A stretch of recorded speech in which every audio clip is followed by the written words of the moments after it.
What's up, Galaxy fans? You say the name Houston Dynamo and Decision Day together, and even the most courageous Galaxy fan will squint and curse softly from the corner of their mouth. The two clubs have had a long, tumultuous history, meeting numerous times in the playoffs, including back to back MLS Cups. They have inflicted a lot of pain on each other for more than 2 decades, with the latest chapter leaving Galaxy fans in total and utter shock as two former G's struck daggers into all Galaxy hearts. First, Daniel Steres scoring a game winning goal on Decision Day 2024 at the death to knock Galaxy off the top of the Western Conference. And then we got to watch Sasha Clayston celebrate the goal in the MLS studios with gusto. Well, it's time once again to rip off that bandage. It's LA Galaxy versus Houston Dynamo. Let's get into it. You're tuned into news across the galaxy where they talk all things LA Galaxy with the Nag Boys. Let's start nagging. Welcome once again to News Across the Galaxy's The Midweek Show. I'm your host, as always, Edgar Zuniga. I am fully back from Utah now, back in LA mode, cursing the heat, wishing I was back in that 11 Fahrenheit weather. No, I'm just kidding. The weather was fine in Salt Lake City. I don't want to go back to that cold mountain again. But I'm back in LA. As usual, on the ones and twos, it's Bryant. Let's hear some horns for Bryant. That's what I'm talking about. And joining us to talk about Houston Dynamo FC, coming all the way from H-Town and his human avatar form, it's our good friend Colin Toro of the Keeping Tabs podcast. Welcome back, Colin. Bro, Hey, how have you been since we last saw you on the show? hey, what's up, guys? It's great to be back, and I always love to talk some MLS. I love to talk some Dynamo. It's been great, man. I've been keeping up with school. I've been keeping tabs with school. I graduate in Yeah, April, so hey, I'm name almost drop. done. Almost done. And hopefully by then, after I'm done with school, I can get a lot more content out. But for now, yeah, yeah. For now, I'm just gliding by. But we got a good game on the horizon, so I'm ready to get started. Before we get into the game, just to give people a little bit of background. Let everybody know like where you go to school and what you're studying because you're currently in college, right? Yes, sir. So I actually go to school down in Galveston, Texas. It's about an hour, about 45 minutes to an hour outside of Houston. And I go to UTMB, the University of Texas Medical Branch, and I'm a nursing student. So, getting all that good medical knowledge. I'm going to be hopefully a great nurse one day, but a lot of stuff to learn. But it's been great, man. I've been going to hospital, unit to unit, seeing all these crazy things. Hopefully, we're all applying together. So hopefully I get a job soon. But, you know, that's kind of at the top of my list of things I'm worrying about. And after I get that done, I hope I can, put a lot more effort into keeping tabs and, get out weekly content like I used to. But, for now, we're just keeping tabs on school. Name drop. Strangely enough, my first job was working as a nursing assistant as an RNA out here in LA at LA Oh, County Hospital. When I was 14 years old, I had to sign a waiver and everything. I was trained by this program called the USC MedCorps program, and I did that for several years. My first year, I was at the respiratory ward. It was the first time I ever saw somebody die. It's the first time I saw a lot of blood and guts and things like that. Then I got my wish. I got transferred to the pediatric department because my plan at the time was to become a pediatrician, and I wanted to get into that as soon as possible. But yeah, working as an RNA, especially in a hospital like the county hospital here in LA, it's it's like getting thrown into the deep end of a pool. A lot of people do not realize how hard nurses work in hospitals. They are the backbone of every medical facility. Doctors always get the attention, they get the shine, but the nurses are the ones that are there in the trenches doing all the hard work that nobody wants to do. So, Colin, man, all the blessings to you, and good wishes in your future career.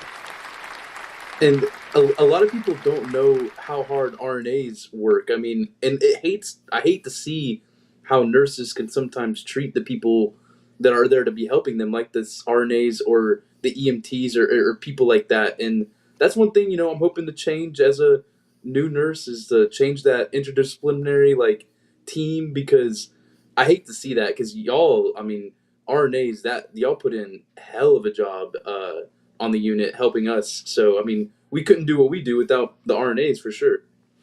Yeah, I mean, I know we're supposed to be talking the football match, but just to put like more perspective on it, like I said, I started doing this when I was 14, right? Obviously, I'm not in the medical field now. Life happens. But I remember because I was bilingual, I was often asked to translate for doctors who could not speak Spanish. And there was more than one occasion where I had to break the news to parents that their children were going to die of cancer, which you're trained to deal with situations like those, but later on when it's just you by yourself sitting there and you start to digest what you just went through, it really hits you. There were times when I was asked to hold newborns in my arms, in my hands, because they're about to get a spinal tap, and I remember having nightmares about that later on. And there's a lot of things that happen in the hospital you never ever hear about, and nurses are there to see it happen. RNAs as well, like we said. And Yeah, it's something. It's a profession that you should not go into lightly, and the people that do it are amazing, strong people. So, Colin, thank you for having us. Thank you for having us as a guest, man. And thank you for, having us as a guest. Thank you for coming on as a guest. I'm sorry. We would love Hey, to have well, you on. So, thanks for having me, man. Thanks for having me. yeah, dude. So, um, Galaxy news, real quick. Lucas Sanabria is back.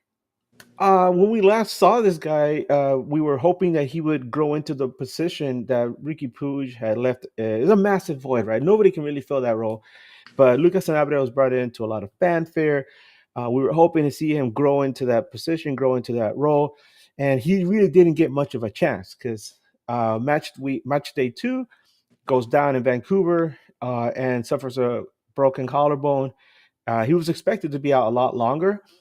The last time we looked him up, his availability report, it looked like he was out, and all of a sudden, Vanny's like, no, he's good. He's good to go. He was on the bench in the last match against Tigres, and now we should expect him maybe get a few minutes this weekend. It wouldn't be far fetched, but that's really good news for LA Galaxy, a Galaxy team that has been hit so hard by injuries, that was already dealing with a lot of player movement at the end of the season. It's good to see the band start to slowly come back. I know a lot of people are upset about the result against Tigres, but you know, just real quick to recap that, the way that LA Galaxy fought in that match to stay in there, we all know that a healthy LA Galaxy team would have probably overcome Tigres, winning either at home or maybe even forcing a draw on the road to move on to the next round of this tournament.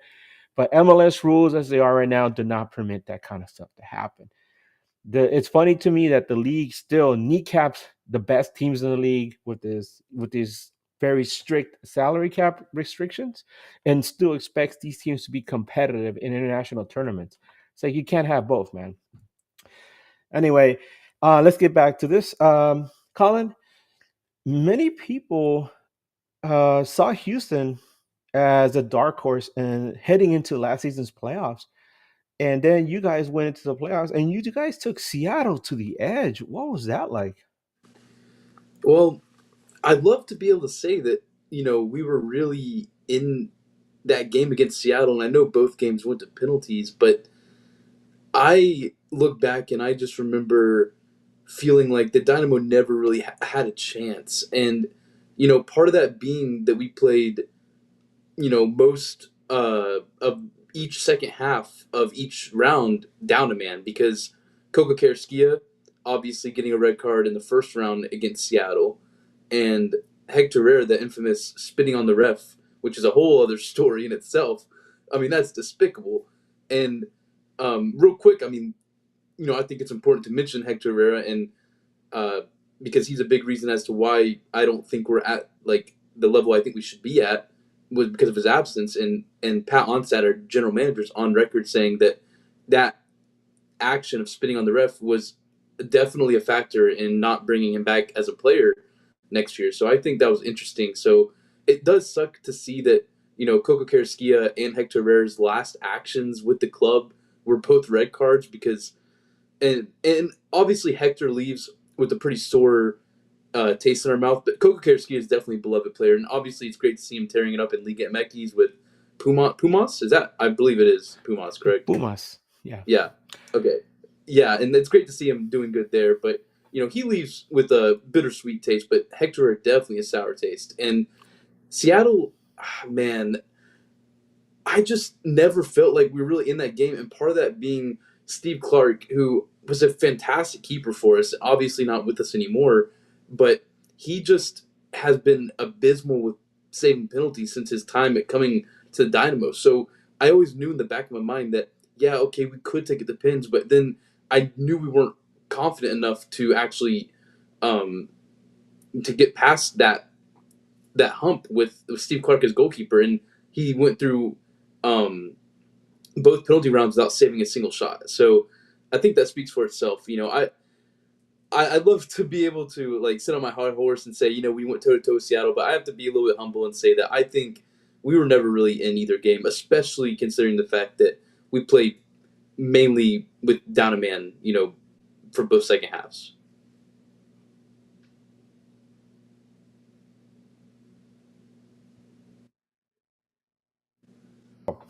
Sorry about that. I was muted. You mentioned the whole situation with Hector Herrera, and he's a player that, as a fan of the U.S. MNT, you come to, it's one of those players you love to hate, right? Because he's a bad guy, right? Playing for Mexico, and he's obviously a gifted player. And I felt like him coming to MLS was really good for the league, and especially in a market like Houston. Um, and he was one of those players I actually enjoyed watching. But then seeing it's a lot of people are like, oh, you spit on someone. It's such a despicable act, especially in the world of sports. I remember the first time I ever saw something like that, like really get a lot of attention, was when I was a teenager.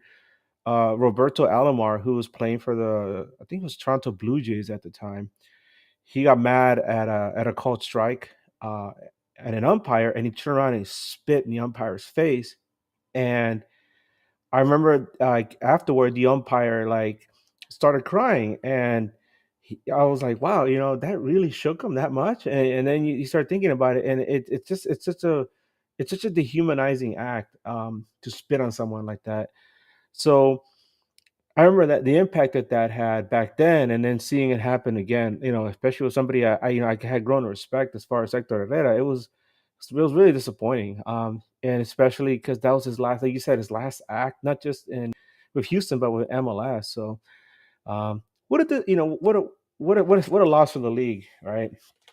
Um, but before I continue my thought, we do have a super chat. Let's bring it up. Yeah. Adam, hey, thank you so much, Adam, for the $5 super chat. He asks, "Hey, can I get a perspective of the supporters of Houston and of Ben Olsen?" And I mean that's one of the things I was going to ask next. But as far, I mean, I will get to that for sure right now because that was like my next question. But um, so you really didn't feel like Houston really had like a good shot against Seattle, because on paper it looks like you guys like were toe to toe with them. But do you think maybe some way you guys pull out that penalty shot and then you feel really good heading into the next round against LAFC? Well, I didn't go back and look at the stats, so if I'm assuming maybe you did, so if the stats were seemed pretty even, then that was a surprise to me because it seemed like we failed every aspect of the eye test, and um, you know, I would have loved to believe that we could have made it far, but I just don't think that the way that we built off of our success on 2023 really set us up for success in 2024. And obviously coming off of a U.S. Open Cup win in 2023 and making it to the MLS Conference Finals as well. Losing to LAFC, of course, in 2023. It was going to be hard to back that up, but we also didn't make any major acquisitions in the winter window leading up to the 2024 season, and we lost multiple big hitters that were massive parts of our club, and stalwarts in our 11, and we didn't do anything to really replace those players. So I guess I had this perspective from the start of the season that we were always going to have a down year, and making it, finishing fifth in the West, and that's a pretty good, spot. But I always had this like idea that it's hard to really make it far in MLS if you don't finish top four. I feel like you have to at least finish fourth place to really make a run, because like playing away in MLS is just a different beast, man, because you're playing in a different geography, a different altitude, and it's not like that in other countries. You look at England, for example. Like an away game in England, you can drive a bus. An away game Yeah. in the U.S., I mean, you're taking a plane 1,000 miles away. You could be in a different. You could play an away game in Canada, a different country, for all that matters. So, I think it's like super hard to really have a good outcome in the playoffs if you don't finish at least fourth. But maybe that's just my bad perspective. What's your thoughts on that? Well, when you said that you have to finish at least four, I would just remember that LA Galaxy won two of the MLS Cups after finishing eighth in the past. So it's possible. I mean, but in this new MLS era, it is a little bit more difficult. It feels like the conferences are more top heavy. So if you manage to squeak into the playoffs and you just happen to peak at the right time, yeah, you'll make some noise. But otherwise, yeah, you're gonna have to beat some really good teams on their home turf, and winning an MLS away is difficult enough as it is in the regular season. So let's get into that super chat question, because it kind of blends into my next question, which is as far as expectations. What is the sentiment among Houston supporters for this season? And you can also address Adam's super chat question at the same time.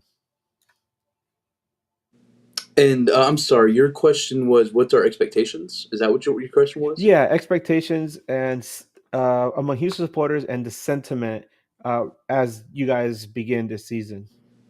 So prior to the season starting, it was a really, really like dark time because we lost Hector Herrera, we lost Coco Carrasquilla, and then a week before our first match, we lose Mikael, who's our starting center back, and he was, garnered as one of the best young upcoming center backs in MLS by Tom Bogert after following the 2024 season.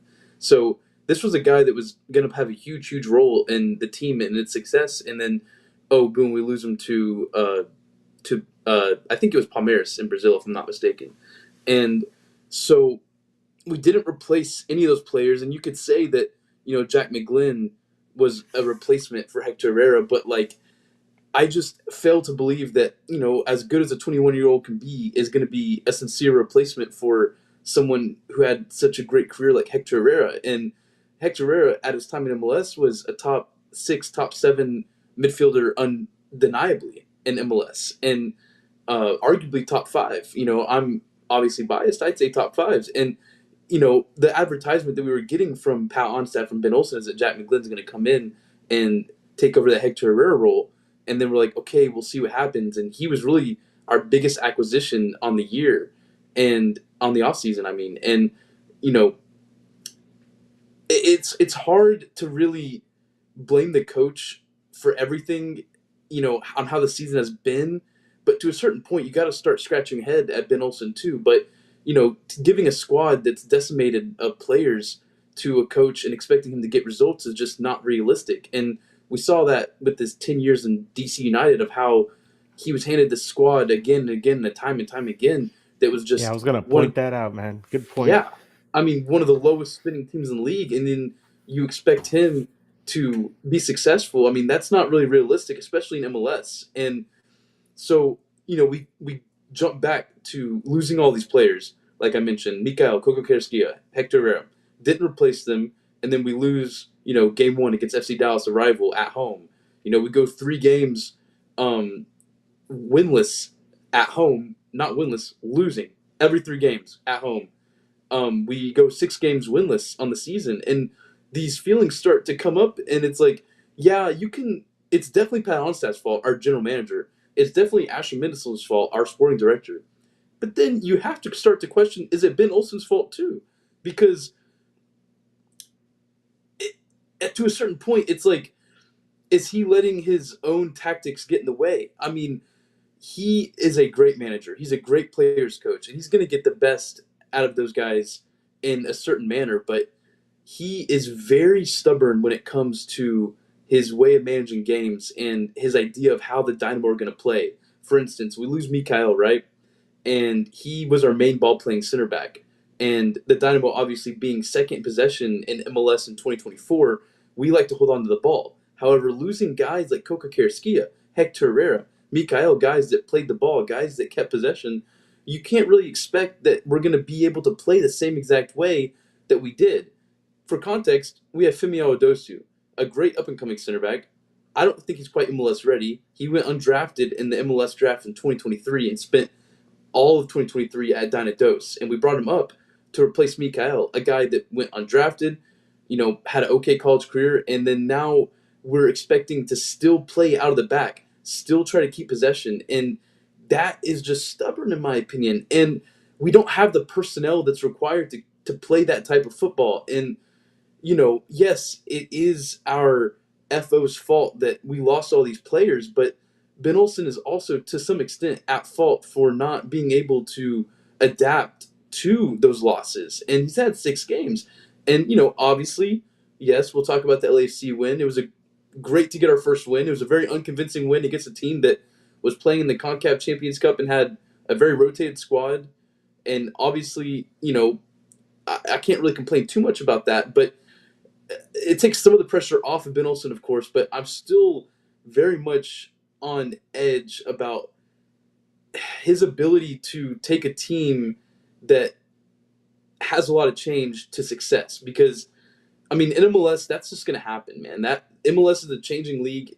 You're gonna lose players to higher teams. Teams in better leagues are going to buy your players every offseason. If you're good, that's what's going to happen. I mean, and I think as a coach, you're going to have to be able to expect some of that to some degree. And it's not totally on Ben. It's not the majority on Ben.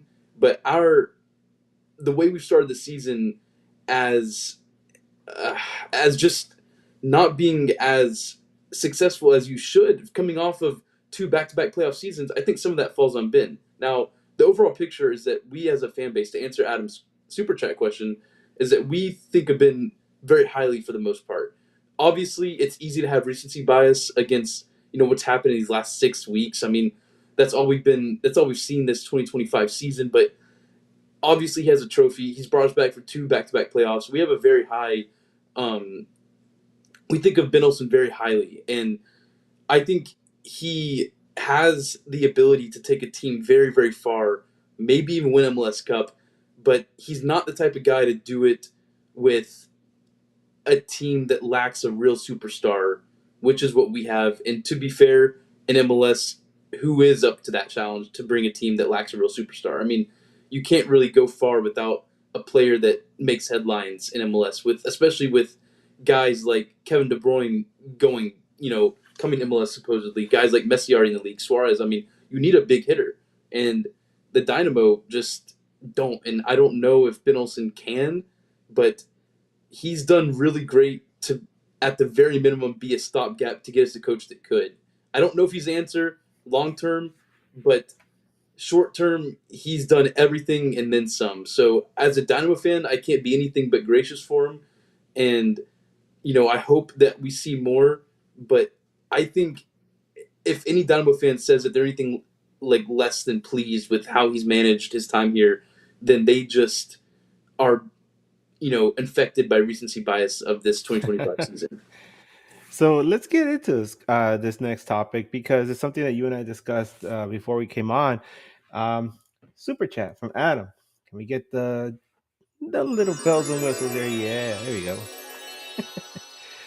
Adam, thank you so much for the super chat. $5 super chat from Adam asks Edgar, can I get both your thoughts? I guess you as well, Colin, on former Galaxy goalkeeper Jonathan Bond returning to MLS, specifically to Houston. Thank you. You're welcome.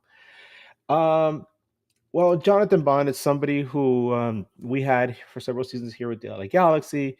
A lot of people were very hopeful that he would bring some sort of stability to the back line, which never really materialized. Here on NAG, we used to always joke, like if you're familiar with Family Guy, they have this running meme with Spider-Man where something horrible is about to happen to one of the Family Guy characters, and Spider-Man shows up, saves the day as a Deus Ex Machina, and he always says, "Everybody gets one." And this is what it was with Jonathan Bond. Like he could make like the easy saves, but my God, if there was like somebody's about to score a fantastic goal, Jonathan Bond would pull one out of his hat and make this amazing stop, and we would joke like, everybody gets one, right? Sometimes two, but overall, it didn't work out with him. And then he was allowed to train at Dignity Health Sports Park for a while until eventually he got picked up by Watford in the English Football League Championship, which is where he was. And I looked up his statistics because I was really curious to see how he did there. Um, with Watford, he actually played 9 championship matches. He played in the FA Cup. He one match. He did 3 matches in the EFL Cup. And my God, those numbers. Whew. So in those 13 matches, he gave up 20 goals. Dear God, that's a lot of goals to give up. It doesn't matter what level of football it is. That's a lot of goals, man. So Watford is like mid-table right now in league championship. And they're not going to get relegated. It doesn't look like they have any shot of making the EFL championship playoffs. So they're just there, right? So Watford. Jonathan Bond has he's married. He has a young child. So maybe he just misses being back here in the United States. Playing with Houston Dynamo might give him a fresh start, and different kind of perspective, and an opportunity to show something that he hasn't shown so far. But his track record isn't exactly the greatest. I kind of joked earlier this afternoon when I heard the news that he was coming back that, wow, wouldn't it be something if for some reason or other Houston Dynamo decides to throw him into the starting 11 this weekend against the LA Galaxy? So you never know. Stranger things have happened. Colin, your thoughts? Well, I do have a question. Obviously, Jonathan Bond coming from English football, did Galaxy fans ever make a reference to James Bond? Ever? Like, Many. We oh, had good. groups of people called the Bongros, and it wasn't just women in it; it was like guys too. We're the Bongros. So yeah, no, no, no. He had it was a lot of stuff. It was there. You had their Bongros. Yeah, you had people. There was like they would show photos of the team getting on the plane, and he would always carry like this pillow, and there were girls that would Photoshop their faces on the pillow, so that as if he's getting on the plane. So he had his Bongros. It's just a lot of I don't want to say hype, just a lot of optimism, a lot of fun, right, with the whole Bond thing, and that hope that he would elevate his play to something that Galaxy fans could really embrace. But in the end, it just never materialized, and so it wasn't something where like you felt horribly disappointed. It's more like a sense of fading disappointment, I would say. So Well, yeah. have you ever seen that meme like floating around X about like a player doing? I know I'm still getting used to. I had to force myself to call it that and not Twitter. But have you ever seen that meme floating around like where a player goes to a club and does really bad and they call him 007 because they have 0 goals, 0 assists in 7 matches? Have you ever seen that or no? No, I have not, Okay, but they make some meme about like, oh, they're 007 right now because they're doing really bad, and I just thought like, well, having this connection to James Bond, I hope that he does not go 007. Zero, wins from 7 games. But um, Ooh. I guess to answer your question, Adam, and I know Edgar is gonna, we're gonna have a little designated spot to talk more about this in detail. But um, so I'll give you context there. But we have a third string goalkeeper starting right now. So I think, and he's done okay for what it's worth. I mean, similar to Femi Awadosu, the center back that I mentioned earlier, went undrafted in the 2023 MLS draft. This guy went undrafted in 2024 MLS draft. So, um, this goalkeeper, our third string goalkeeper, and we picked him up. So, for what it's worth, he's done okay. He subbed into the Seattle match 2 games ago for an injured keeper, and he started against Portland, started against LAFC. So he's done okay, but I mean, for what it's worth, yes, the stats in Watford are abysmal. I mean, I saw them myself too, Edgar, and I was like, oh my gosh, what are we getting ourselves into? Yeah. Um, but I think like we can't be too upset because of how.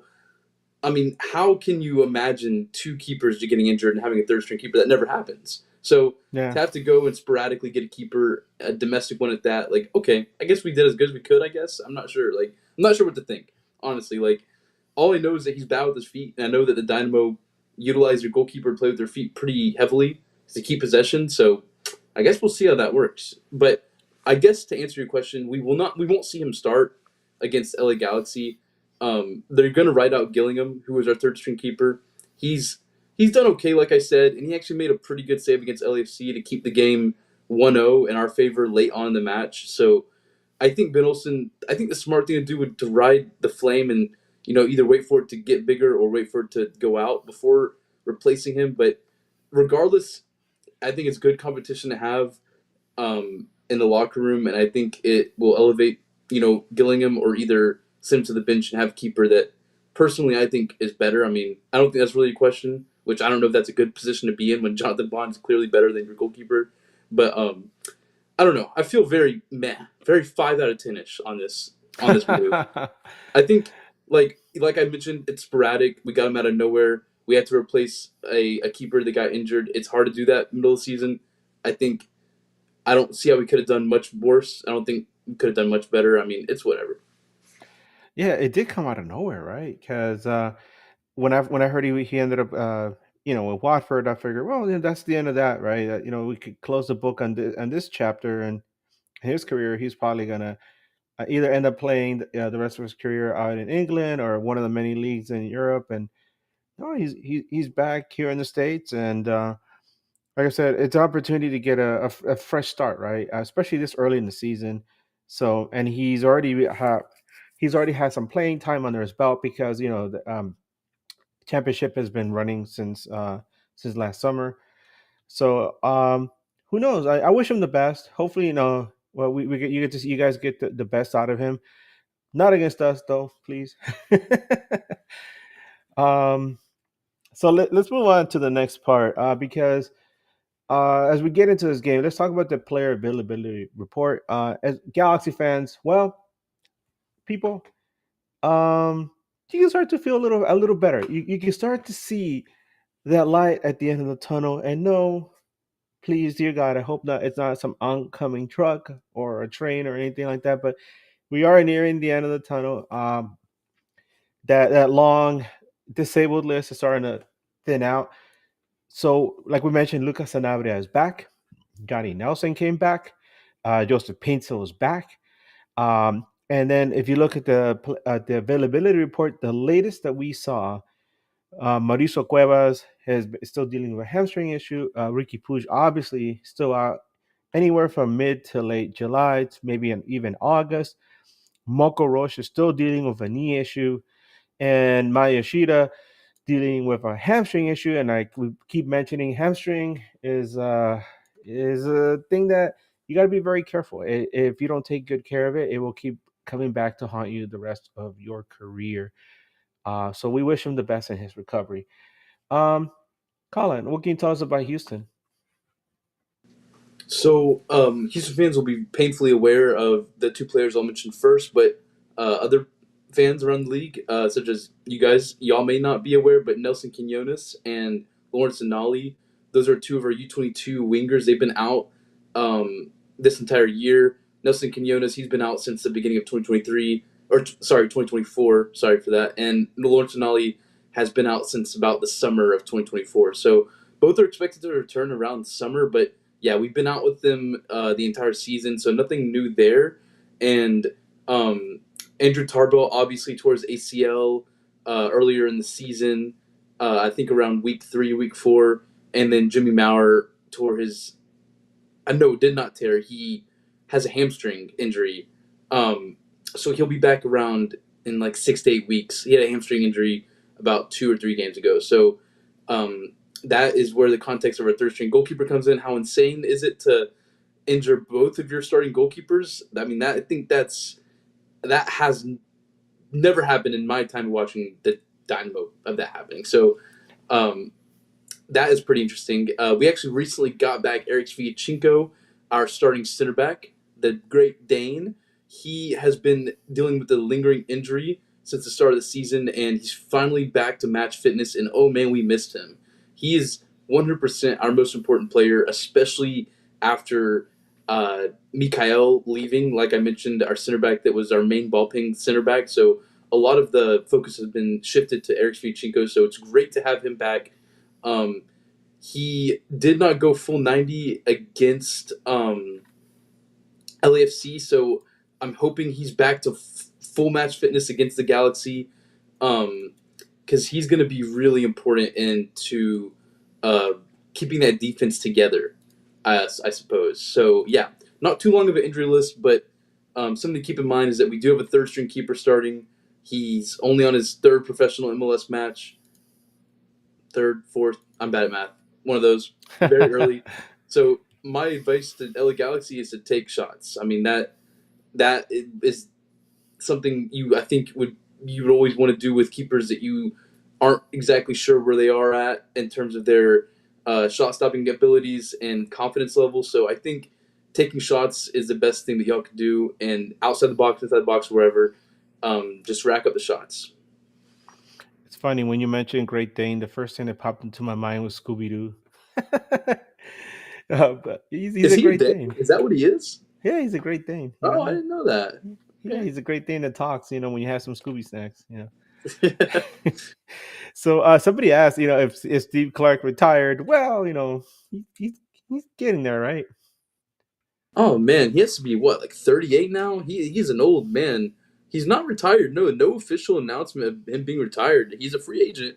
And honestly, I had something like an idea in the back of my mind that maybe we would reach back out to Steve Clark after obviously Andrew Tarbell and Jimmy Maurer, our two goalkeepers, got injured. I had an inkling of an idea that maybe Dynamo would reach back out to Steve Clark, but no, not retired. And I'm surprised, man. I mean, if nothing else, he'd be a great locker room presence to help goalkeeping core like keep a steady head. I mean, he has great experience around the league, so I'm surprised that he has not found a team yet. Um, but as of right now, no official announcement of him being retired. But I have to imagine that if he doesn't find a team soon, like he has to just hang up the gloves at this point. So he's just floating in limbo right now. What's that? He's just floating in limbo at this point. Free Oh agency yeah, limbo. is that? I guess that's a good word to call it. I never heard even thought about it like that. That's a good place to call it. Yes, floating in limbo. All right. Well, I was going to ask you. No, actually, let's say it's a question I'll bring up later because when we talk about the predictions for the game. But let's get into the all-time records between these two clubs. Like we said, these two teams, have had a long history against each other. Houston's what 21st season now, right? I think it's our I think 20th season. I think this is our 20th season. it's 2005, right? 2006. 2006. So this is your 20th season. Yeah. Okay. All right. So yeah. So 2 decades. LA Galaxy and Houston Dynamo. Galaxy fans, obviously, we remember when Houston came from San Jose. You had a lot of those players on the roster for a while, and those San Jose teams hurt us a lot. So a lot of people, especially the old Galaxy fans, they kind of still have that weird connection, right, between the old Smurfs and the Houston Dynamo. But Houston Dynamo itself, right? If you look at the history of these teams, 39 matches as Houston Dynamo between LA Galaxy and Houston Dynamo. This is just regular season because we know we're very well aware of the times they met each other in the playoffs. But in MLS regular season, Galaxy has 14 wins. There's 10 draws between both teams, and believe it or not, Houston has 15 wins over the Galaxy. So it's one of those rare occasions where a team has more victories over the LA Galaxy. Uh, at home, though, LA Galaxy has a record of 7 wins, 6 draws, and 5 losses. So still not spectacular, but it just goes to show um, that this has all the makings of like a real good rivalry between these two teams.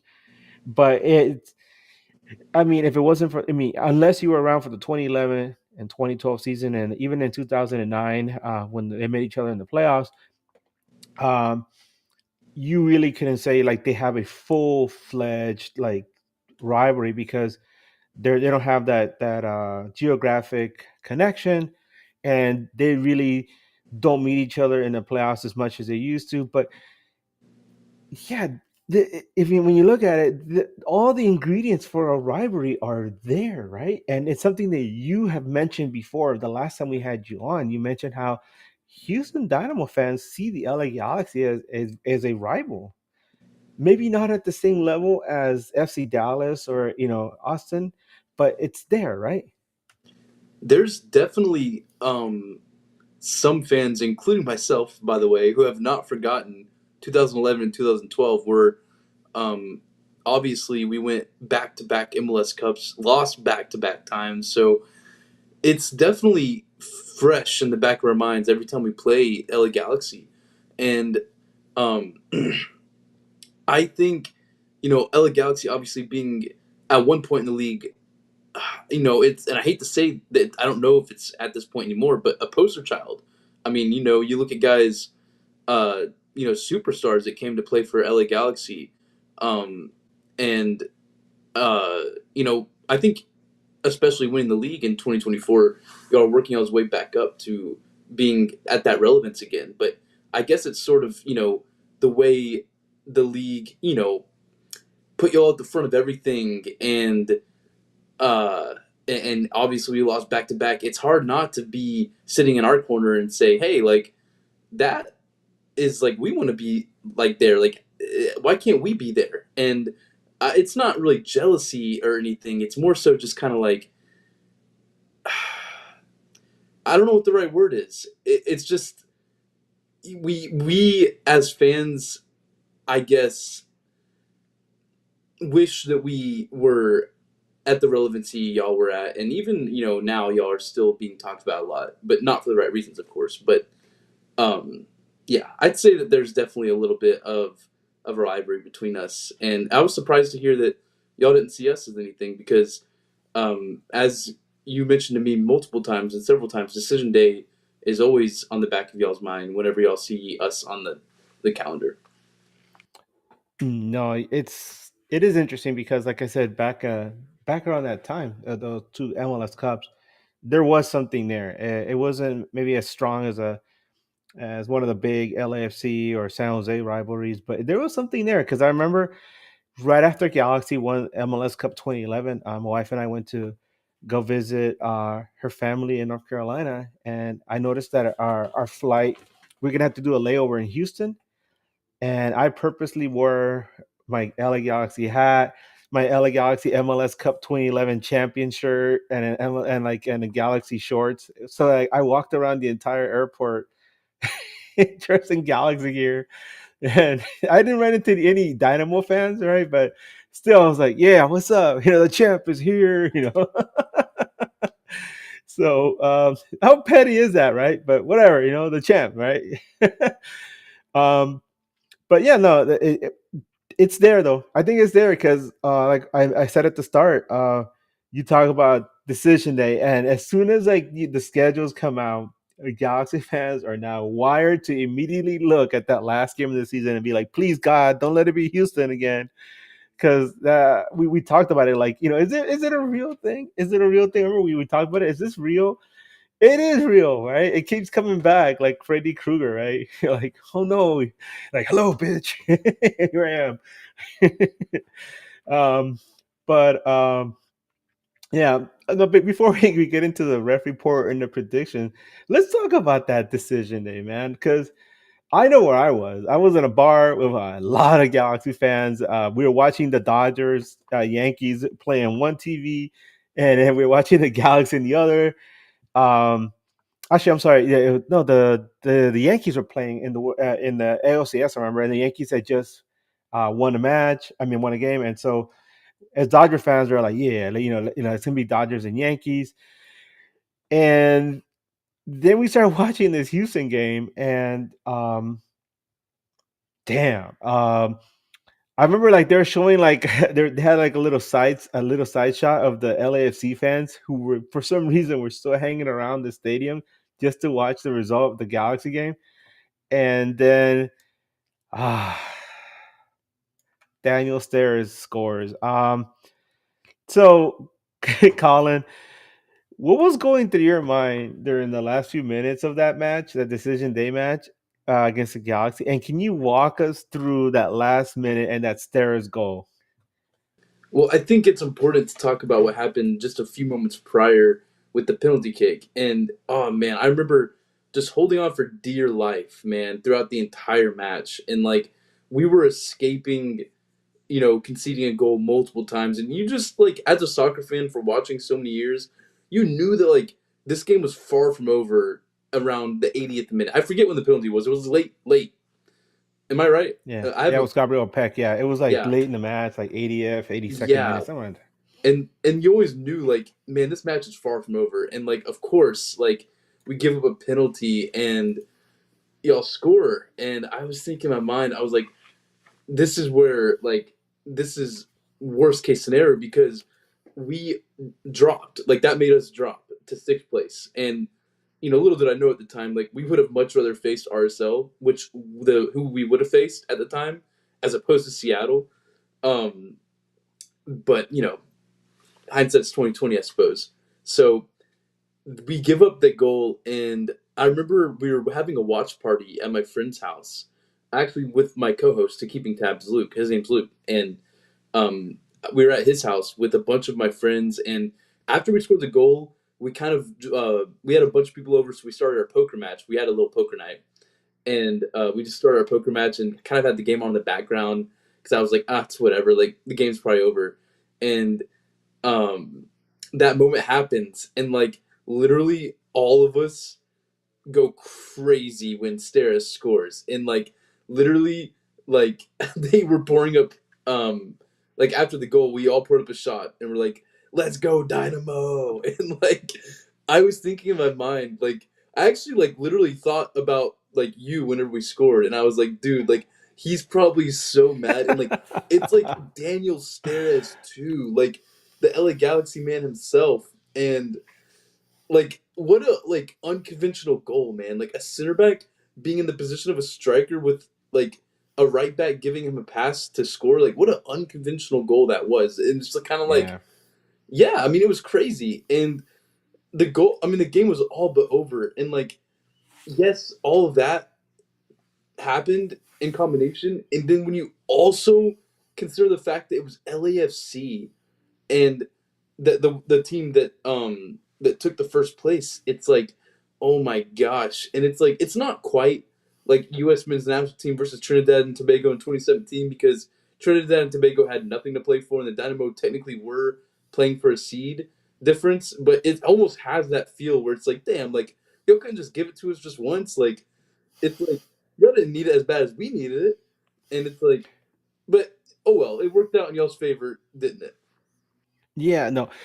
Let me tell you, man. I'm in this bar and everybody was, pretty drunk or getting there, and um, I double checked, right? That Gabriel Peck goal was in the 90th minute, so it was injury time at this point, and so everybody was convinced, like, yeah, that's it. The team did enough to secure the top spot in the West, um, and it looked like a typical LA Galaxy victory from 2024, where it's something that they haven't done this year, where they go down and in the second half they find a way to come roaring back to either win a match or draw even, and uh, keep going about losing it. So it seemed like we were getting the same thing. Like Gabriel Peck's goal, right, at the death. We got this, boys, top of the West. Um, and I remember looking at the bracket, and I'm like, huh, we're gonna have to go through some. There's some really tough teams to get back to the Western Conference Final here.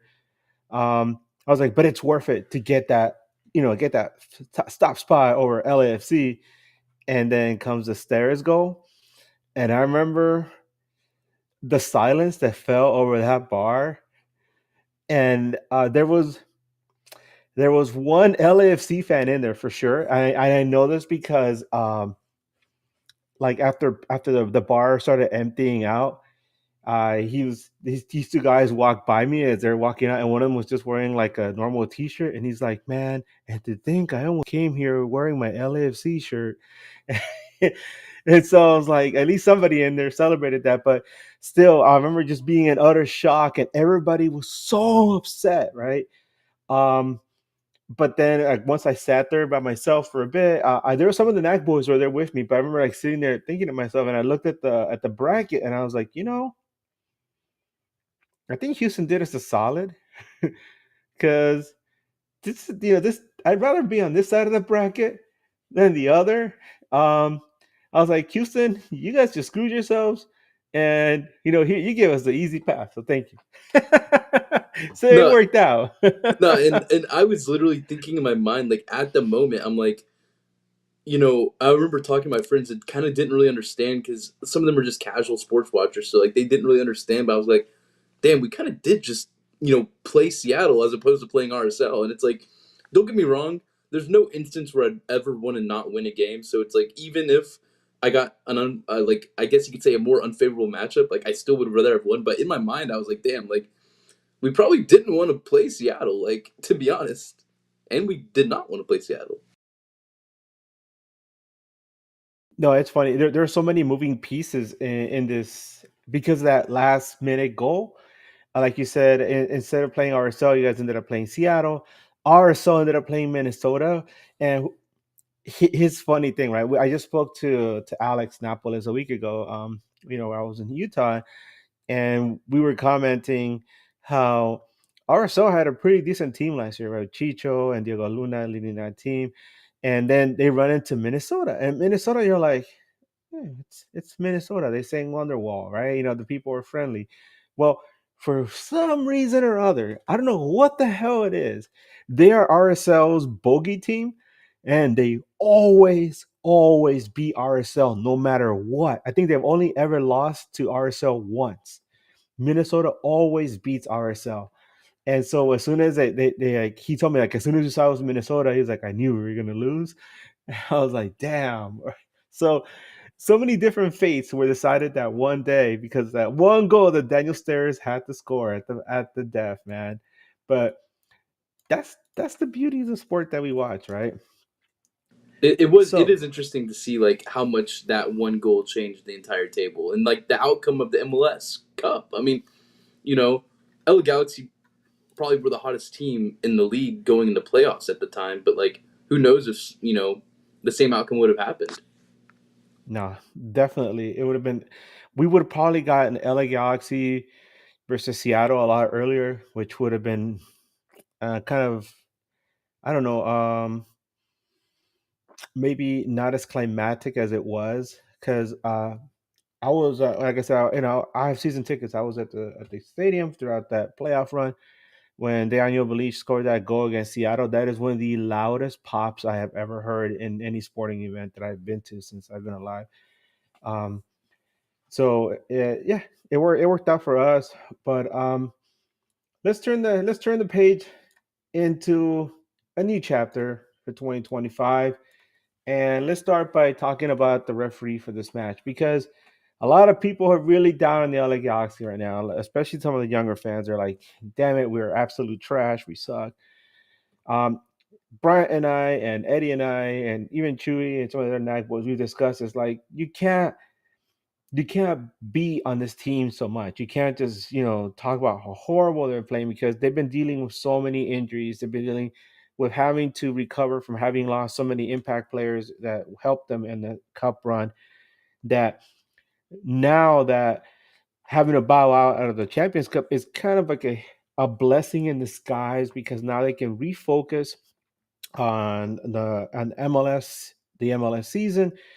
Um, a lot of people are saying, "Well, damn it, we wanted to see them win the cup." Well, it's really hard to win a Champions Cup when you have so many missing pieces and so many people that are injured. Like they were limping into that game against Tigres, and a healthier Galaxy team would have probably done much better. But that's not the cards that were dealt to us.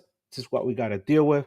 So now shift the focus back to MLS and maybe another cup run. Winning another cup is extremely difficult. We've already discussed this, how MLS makes it very almost impossible to repeat as champions. But if you can at least finish, somewhere in the top four and make a decent run, I think people will be very happy as a follow up to having won the cup.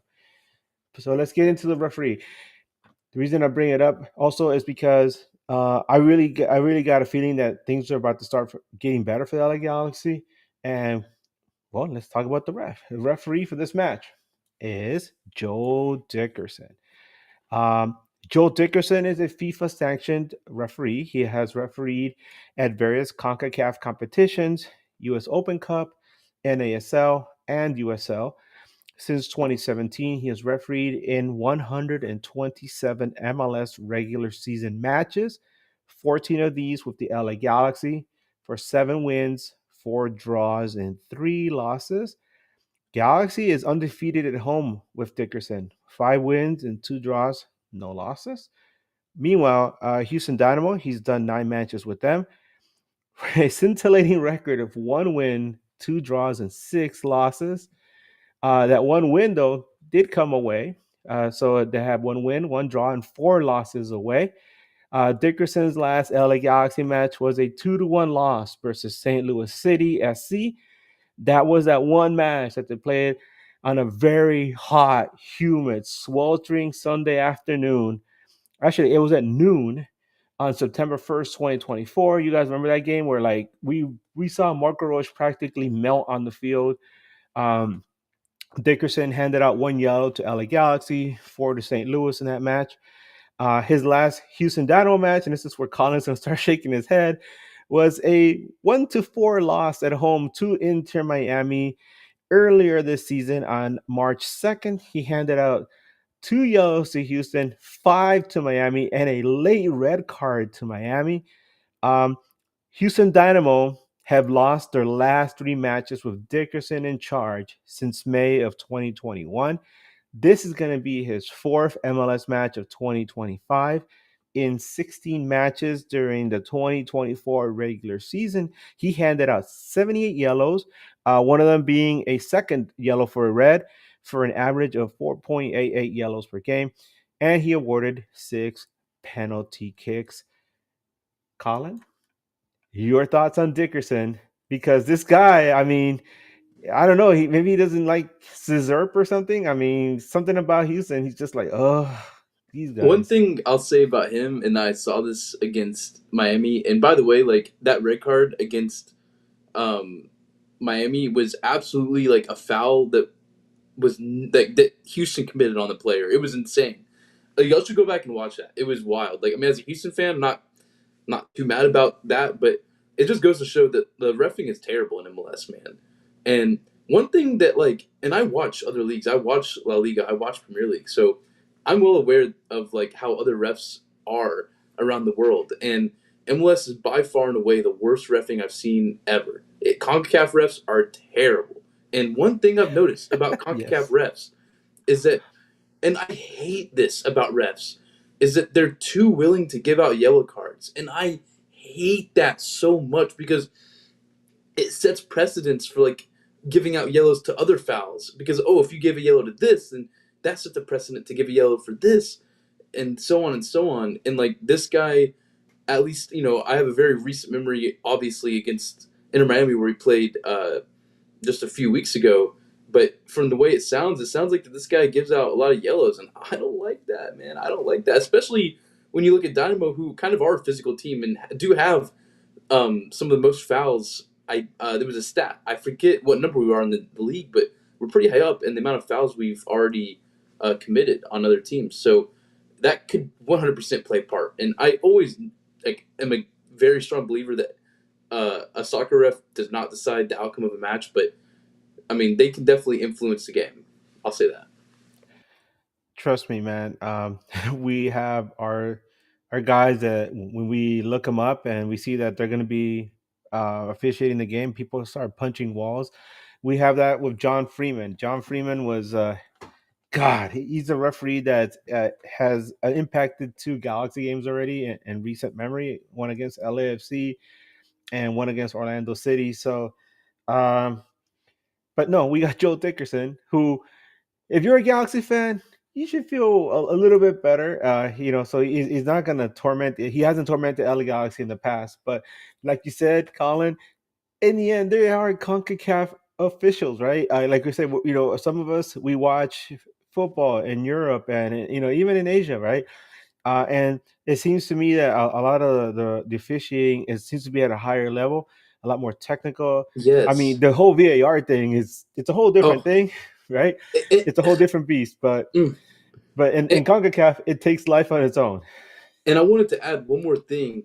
Dude, I hate when refs, you can obviously tell they like to be on the camera. And like one specific instance of this, and this was our ref against LAFC last match. I don't know the guy's name, but he did that infamous scene on the camera where they're adding audio to explain decisions, and he's like blank blank blank, and he says that to get the fans riled up, and he's like, however, do you know what I'm talking about?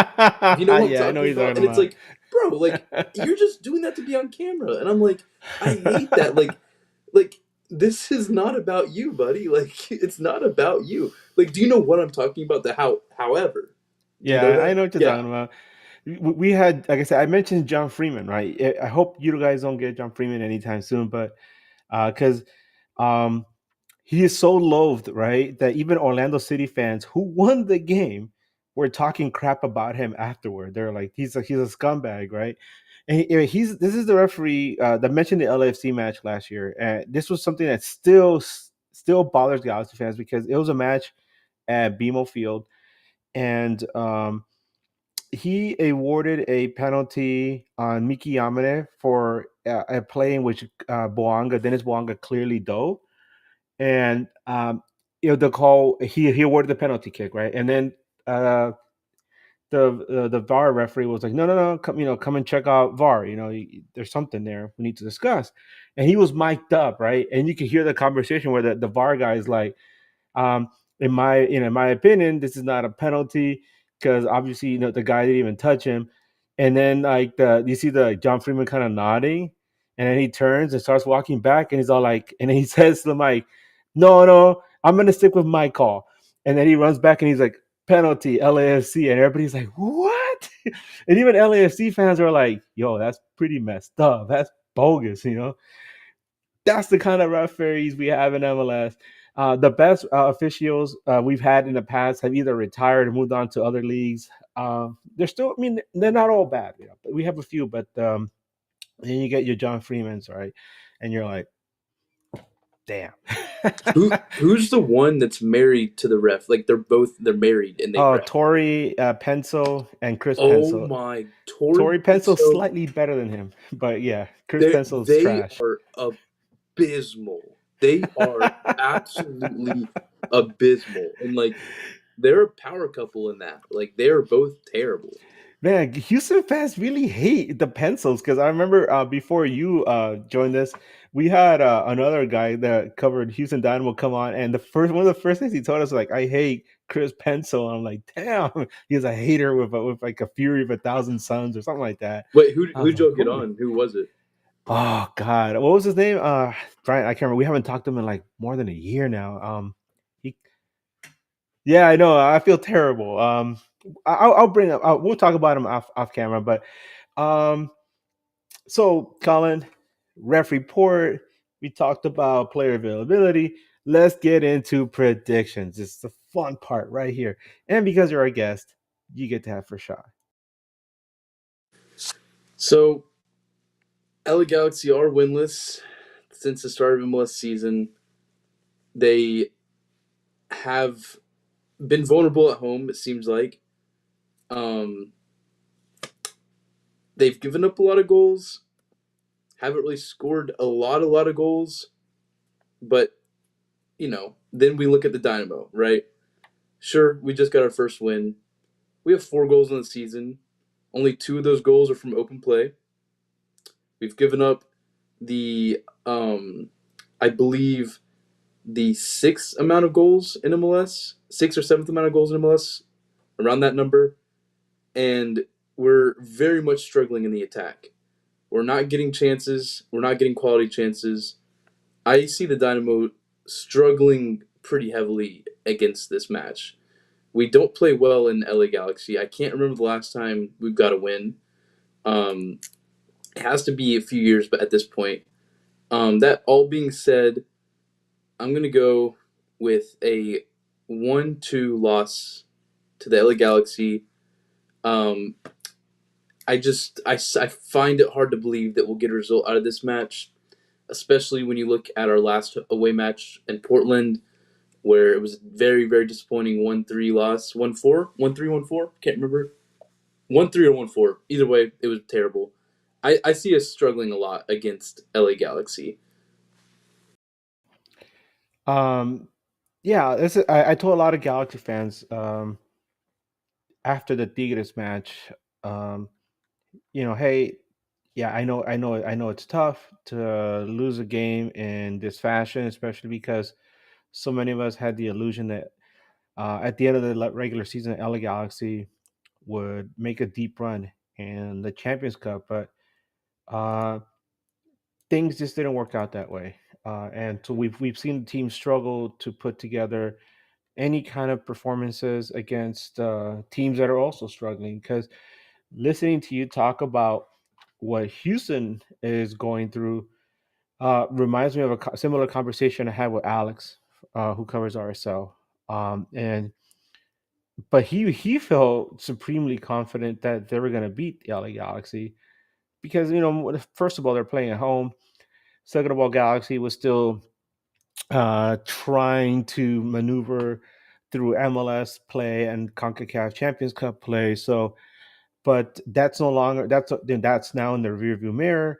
LA Galaxy can solely focus on this. They got some fresh bodies that just came off the disabled list, um, and so I think that this is this is the actual start of the regular season for LA Galaxy and fans, and so I expect better results from them going forward. And you asked when was the last time that Galaxy lost to Houston at home? It was 3 years ago. It was a 3-0 Houston Dynamo win, and that was on May 22nd, Was Jonathan Bond 2022. starting? You know what? Let me check because that should be fun. Um, yes, indeed, he did start that match. So there you go, full circle. um, but yeah, I expect LA Galaxy to come back and with a win. I've told people, you know what, it's about time that they win something. They got a favorable official. They got a lot of good. I got a lot of impact players are coming back. Um, some of the guys that have had to ride out the storm have played well enough, just not well enough to win. And I feel like situations like those strengthen the depth of your bench because it's kind of like a sword having to be beat over an amble over and over, and it sharpens it and makes it into a stronger weapon. And I feel like the Galaxy benefited from something similar last season when Ricky Puig got hurt. They had to depend a lot on the midfield that many people thought like, oh dear God, this is it. Your season's going to unravel. And no, the LA Galaxy discovered that they were a lot stronger. from the bench, so that when Ricky Puig eventually went down for MLS Cup, we knew that there was something that could work there. It wasn't like it wasn't uncharted territory for them.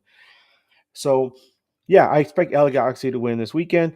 Um, I'll even venture to say it'll be a 3-1 win. The one thing that could derail everything would be goalkeeping blunders.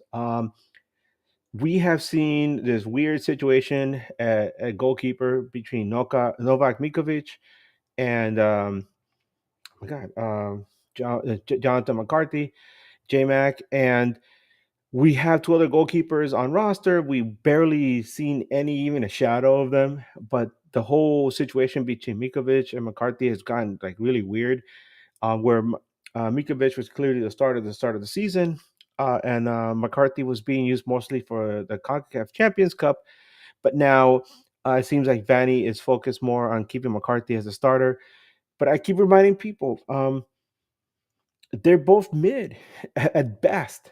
And as far as MLS is concerned, you want to talk about great goalkeepers? Look at Roman Berkey, right? He's a fantastic. Look at Gallese, although he's kind of fallen off a bit, but these are strong goalkeepers. And um, LA Galaxy hasn't had a great goalkeeper in a really long time. Um, so this is what we have though at the moment. So if LA Galaxy somehow bottle this game, it'll be mostly because of goalkeeping blunders or one of our old friends, set pieces.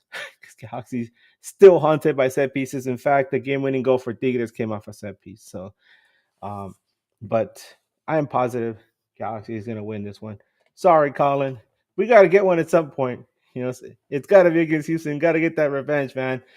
Um, and hey, go Dodgers too. So a little bit added spice there, right? Because like we said, the Galaxy fans don't really see Houston Dynamo as a big rival, but when you talk about the greater sports Oh. sphere and you involve Dodger fans and Houston Astros fans, it takes on a whole different dimension. And I think that has to play a part in like the rivalry too. I think it has to carry over to some aspect because like the two cities are just oh my gosh, like you should hear the things that I Yeah. hear about Los Angeles and the Dodgers from Astros fans perspective. Oh my lord. But I do have a quick question for you because that jersey you're wearing is sick, and Thank you. I just have a. Is that a Hearts jersey? Like a random Hearts jersey? And It another is. question, if that is, I have like an idea in the back of my mind. Wasn't there a player that played on the Galaxy that like went to the Hearts or y'all got from Hearts or something? I was it like not an American midfielder or something, or am I tripping? I wish I could tell you off the top of my head right now, but it's like late on a Thursday night and I have a 5-year-old. And but yeah, this is definitely a Heart of Midlothian shirt. I have a good friend who I met um, via mail when I was a writer at Dub Magazine. He was a huge fan of the magazine, and he wrote a letter talking about how he was a big fan of Dub Magazine. And I sent him several copies of the magazine, and some of them autographed by some of the people I had interviewed. And so he was really excited with that. We became friends, and he ended up sending me because he lived in Edinburgh, so he sent me a couple of Midlothian shirts. And because I told him I like, he's like, "Do you like anybody in the Scottish Premier League?" I was like, I kind of like Hearts. They're not the old firm, but um, so I like Hard Midlothian. I kind of follow them. Not a huge fan, obviously, but I follow them. And he sent me the two Oh, Hard shirts, and cool. then a year later, he sent me like a really nice Scotland jersey as well. Hey. And Scotland is a team that I've always followed in Europe. I have like an Mm. old Scotland jersey from 1997. And so whenever the Bravehearts are in the World Cup, I always get excited. Whenever they're in the Euros, I always cheer for them. So yeah, let me see, I love this heart shirt. It's really nice. I love the design. Um, And real quick, Perry Kitchen.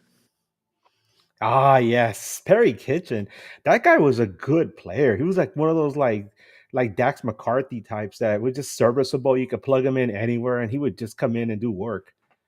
So he was one of the people that scored, I think, in that Am I wrong? What, did he score a goal against LAFC in that game where the Galaxy came back?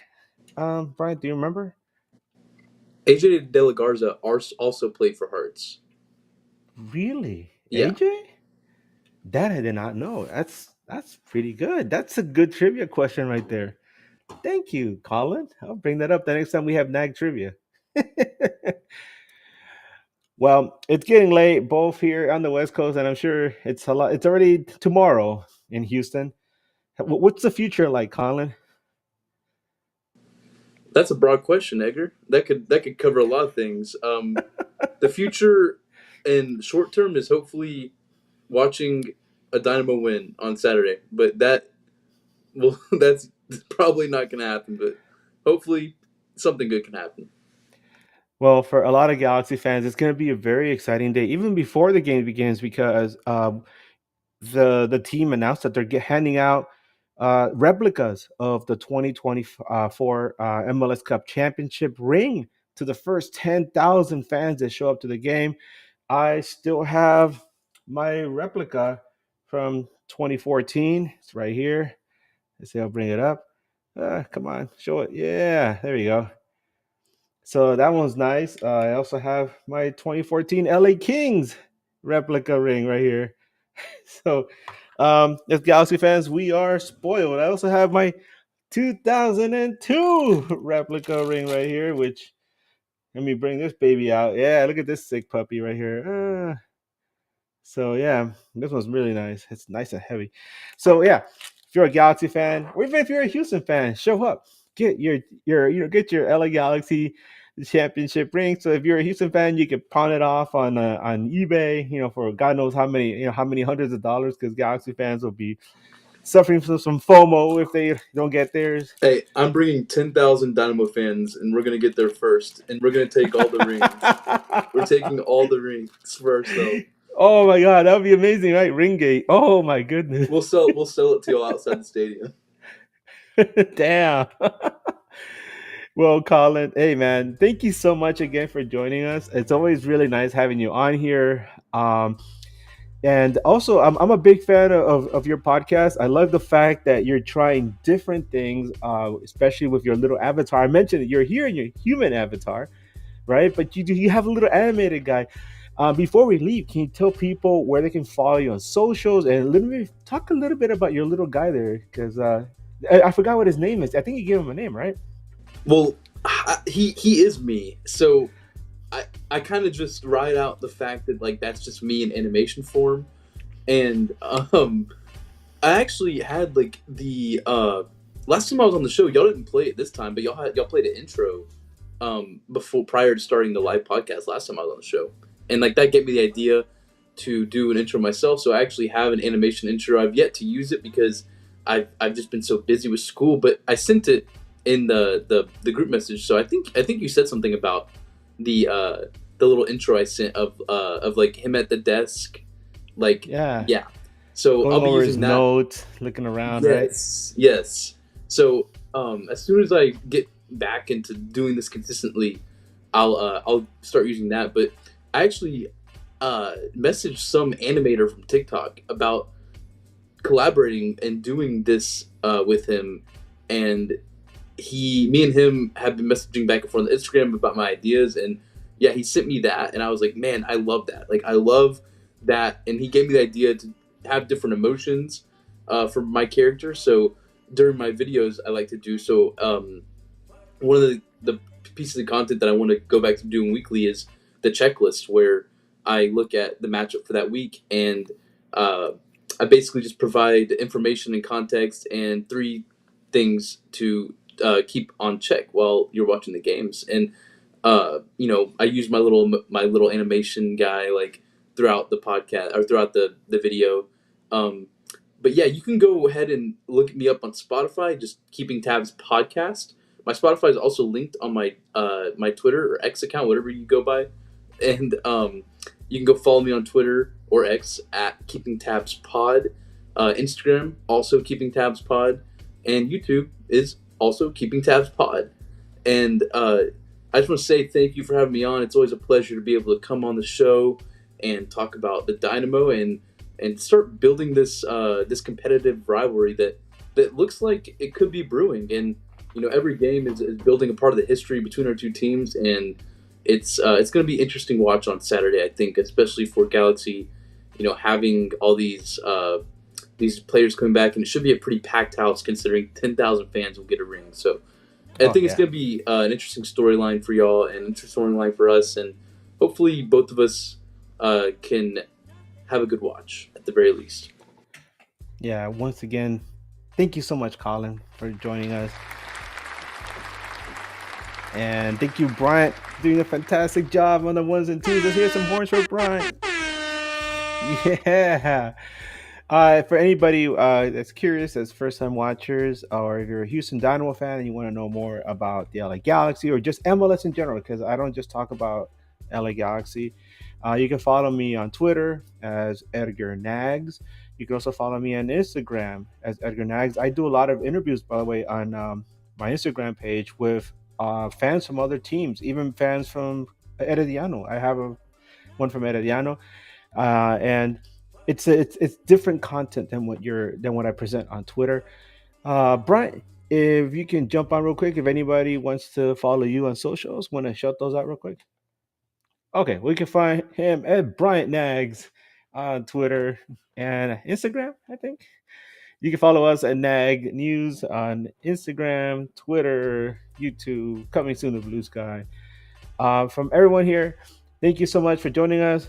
Uh, Colin, you say anything like we say keep on nagging? Is there anything do you say like keep on dynaming or keep on keeping tabs or something? I say, yeah, just basically keep your tabs on this game, um, and obviously I'll be keeping my tabs. There you go. Everyone here, hey, keep on nagging, and as I always say, and I believe in this, Wu Tang for life. Let's go.